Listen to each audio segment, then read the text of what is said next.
B&B spoilers weekly update. Dylan returns. Katie replaced Deacon's Thanksgiving. The bold and the beautiful spoilers are in for the week of November 24th, 2025. Fans can expect Dylan, Sydney Bullock, to come back.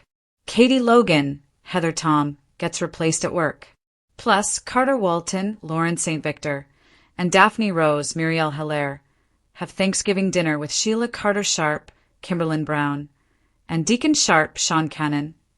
Keep reading, and let's talk about what is coming up in the CBS soap opera. Luna Nozawa's fate spreads. As the week begins, more people will be hearing about Luna Nozawa's, Lisa Yamada, escape and death. Out of everyone, Sheila is the one who is stunned the most. Even though Luna was just using her grandmother, Sheila truly cared about the girl. Deacon can't understand how Sheila could feel a thing for Luna. While they are still together, Deacon will likely vent to Taylor Hayes, Rebecca Budig. Katie Logan's career complication.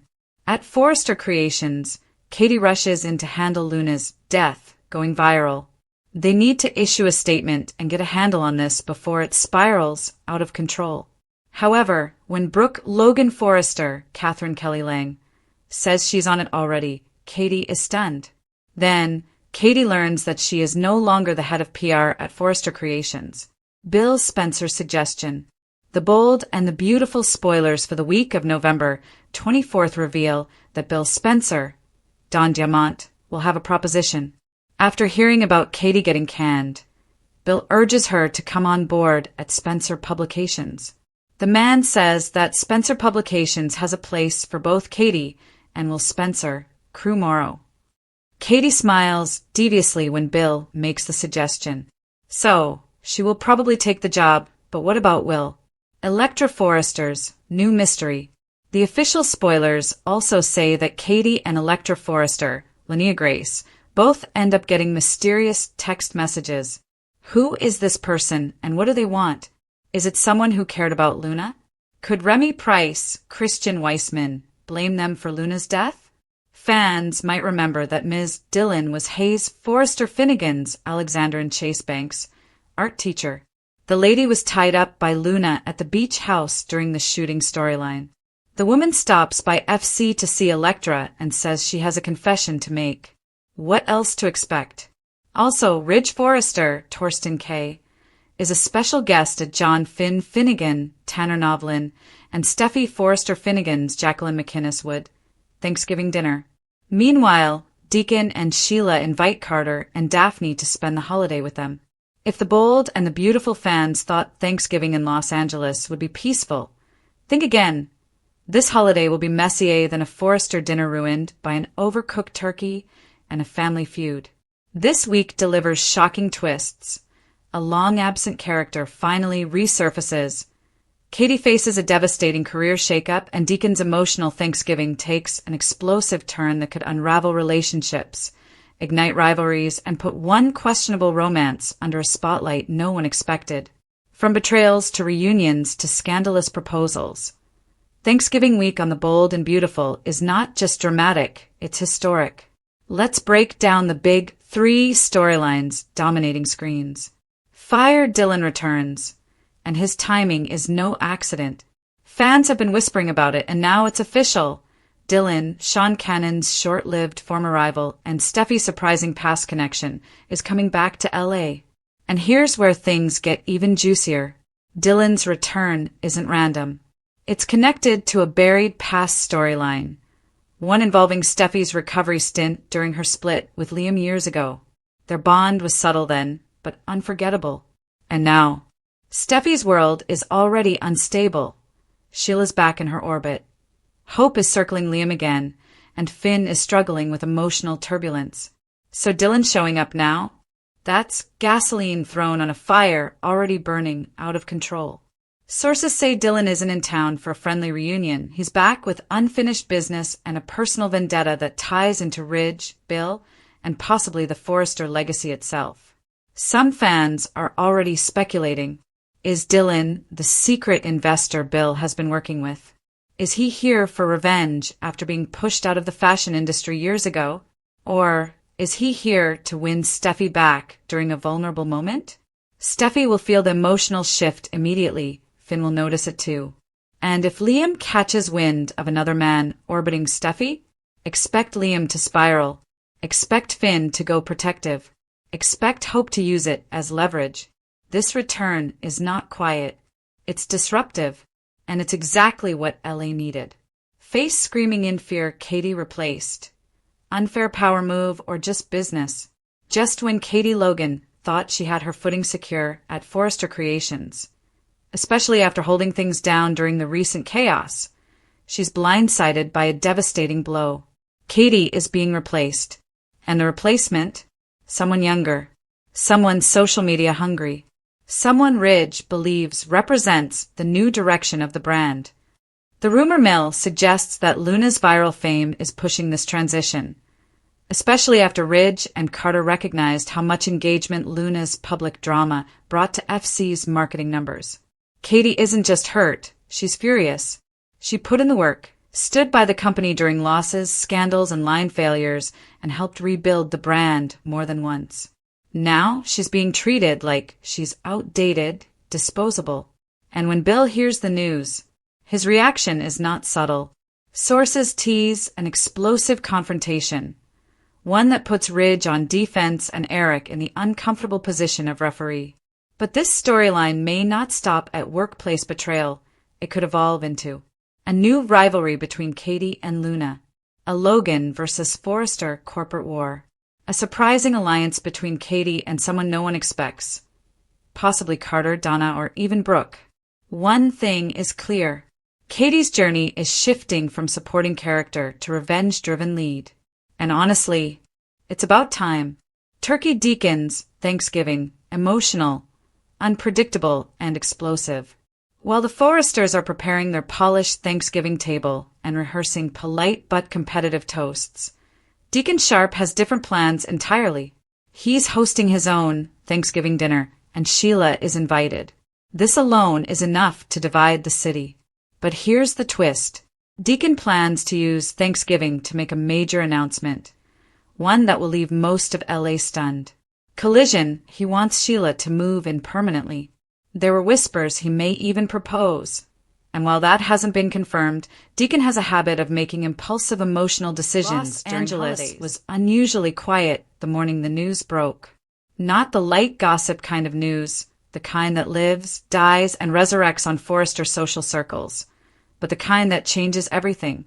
The moment Luna Nozoa's name appeared the top of every gossip feed, every phone buzzed, every whisper turned sharp, and every pair of shocked eyes widened. The headline read, Forrester intern Luna Nozoa. New details emerge about horrifying night, truth still unclear. Within minutes, it spread from Beverly Hills salons to the Forrester design floor, to Spencer Publications, to IL Giardino, until no one could pretend they hadn't seen it. Luna's fate was no longer a rumor. It was a wildfire. Chapter 1, The Shockwave. At Forrester Creations, the atmosphere felt brittle. Steffi Forrester stood in front of the executive display screens, arms folded tight. She wasn't just the co-CEO. She was a woman watching a PR disaster bloom in real time. Someone leaked the report, Ridge muttered behind her, jaw tense. This wasn't supposed to go public. It wasn't someone, Steffi replied knowingly. It was multiple someones. Everyone smells blood. Everyone wants answers. Ridge turned, eyes heavy. How's RJ handling it? The question lingered dangerously, because no one knew. RJ Forrester had disappeared. Chapter 2, The Guilt. RJ sat alone in the Forrester mansion, back hunched, staring into nothing. His phone lit up with message after message. Hope, RJ call me. Brooke, sweetheart please. We're worried. Xander, you can't run from the truth. Anonymous number, the public already knows. You better be ready. RJ threw the phone across the sofa. Breath choked. This isn't happening, he whispered. Luna's face flashed in his memories. Her shy smile, her nervous laugh, her gentle kindness. But the memory that haunted him most was the last moment they shared that night before everything shattered. He closed his eyes hard, because whether or not he meant for it to happen, he knew the truth. He just wasn't ready to say it. Chapter 3: The Rising Storm. At Spencer Publications, Liam walked toward Bill's office, his expression unsettled. Bill Spencer didn't bother looking up from the screen when Liam entered. "So, it's confirmed," Bill said with a dry tone. "The Luna stories everywhere." Liam exhaled. "And you're planning to do what? Feed it? Amplify it? Or shut it down?" Bill leaned back, steepling his fingers. "This isn't gossip," he said. "This is corporate liability. If Forrester Creations covered up anything criminal, intentional or not, it becomes my business." Liam shook his head. "She's just a kid. She's scared." Bill's eyes flicked up. Fear doesn't erase consequences. But then something flickered in Bill's expression. Something unexpected. Regret. Because he had met Luna. He saw how bright she was. How genuine. She didn't deserve this. None of them did. Chapter 4: The Return. The doors to the Forrester Design office swung open, and conversation halted instantly. Poppy Nozoa walked in. Her face was pale, eyes swollen, voice thin. "Where is she?" Steffi asked gently. Poppy swallowed. "Home. Resting. She can hardly stand the noise." "Is she doing okay?" Ridge asked softly. Poppy let out a small, broken laugh. "How do you define okay?" "My daughter wakes up shaking. She doesn't understand how the world turned on her when she barely understands what happened herself."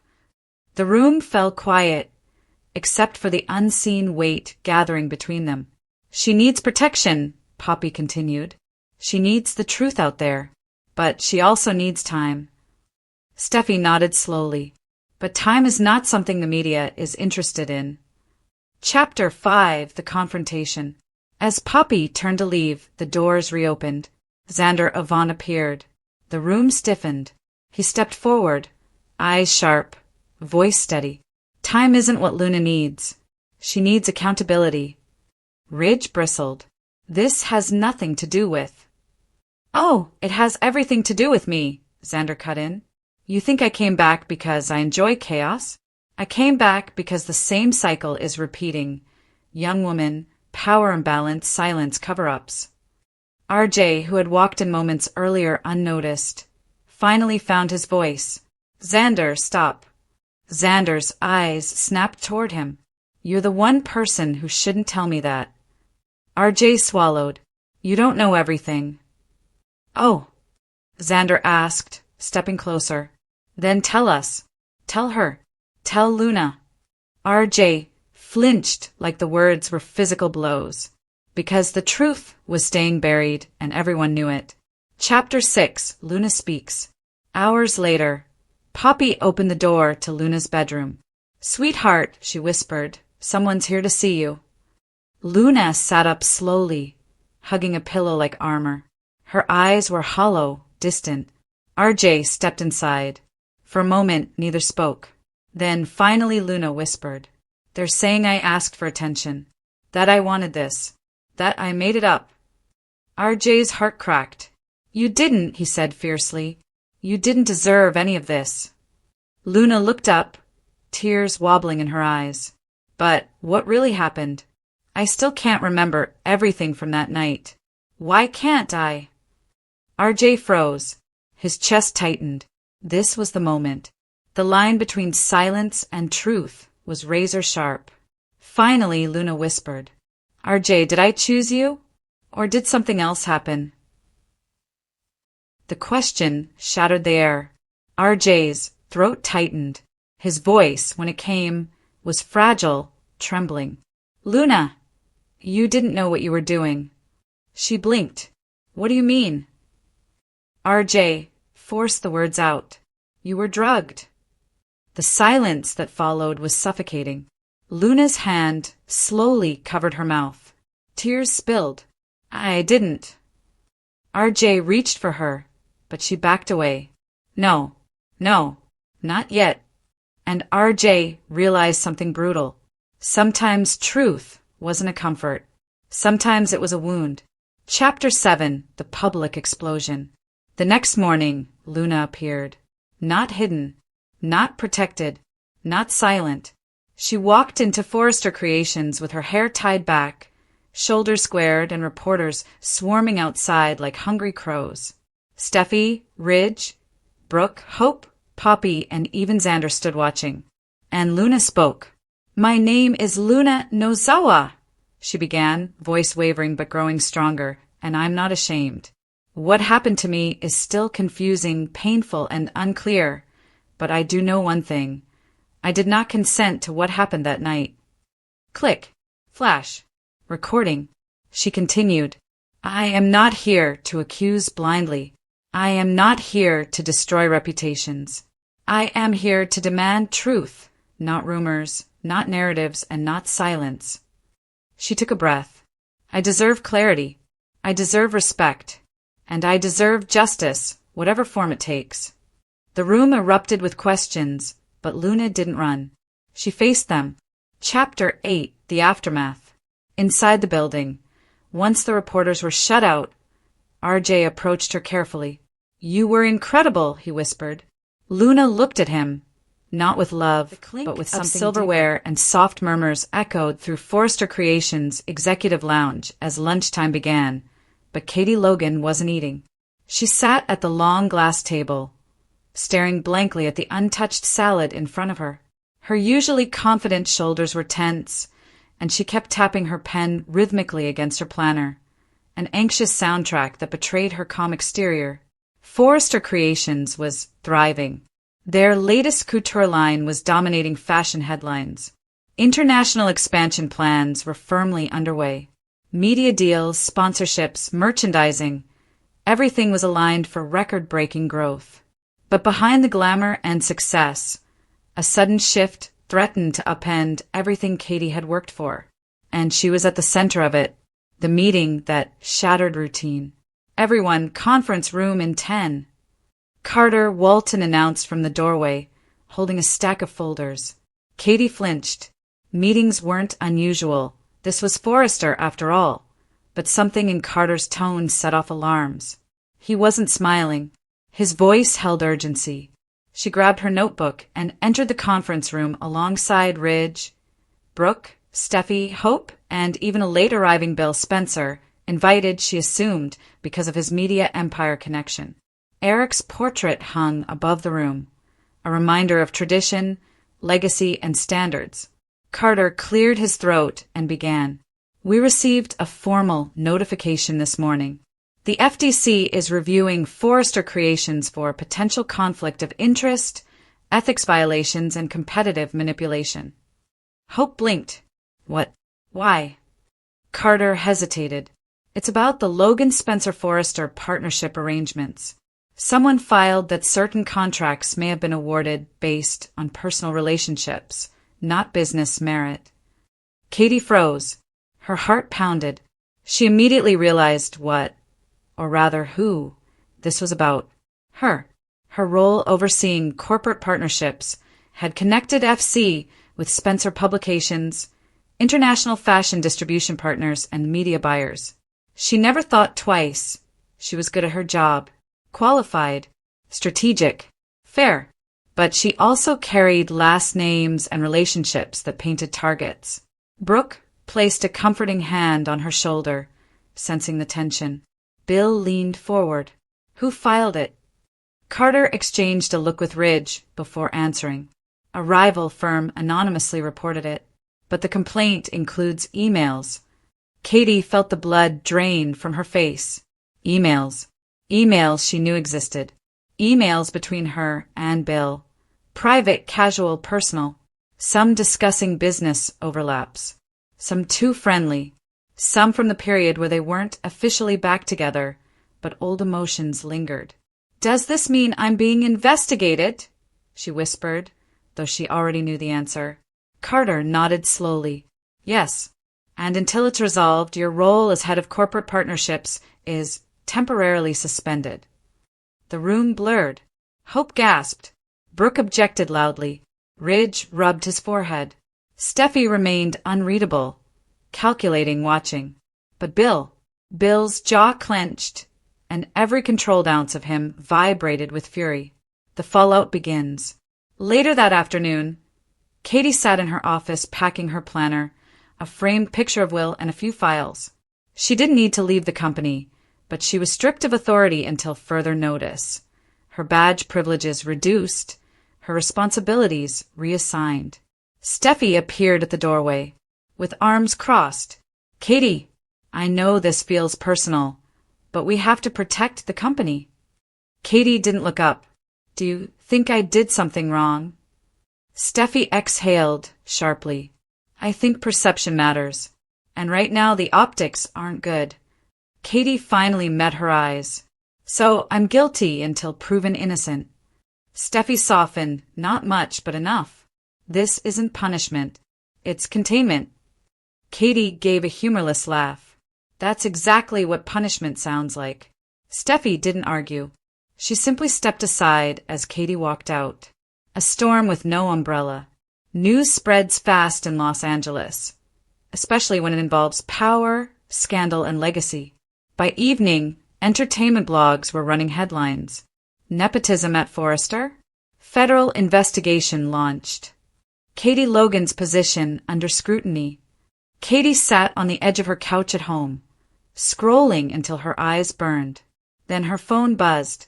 "Bill," she answered quietly. "Hey." "You're not alone in this," he said, voice firm with certainty.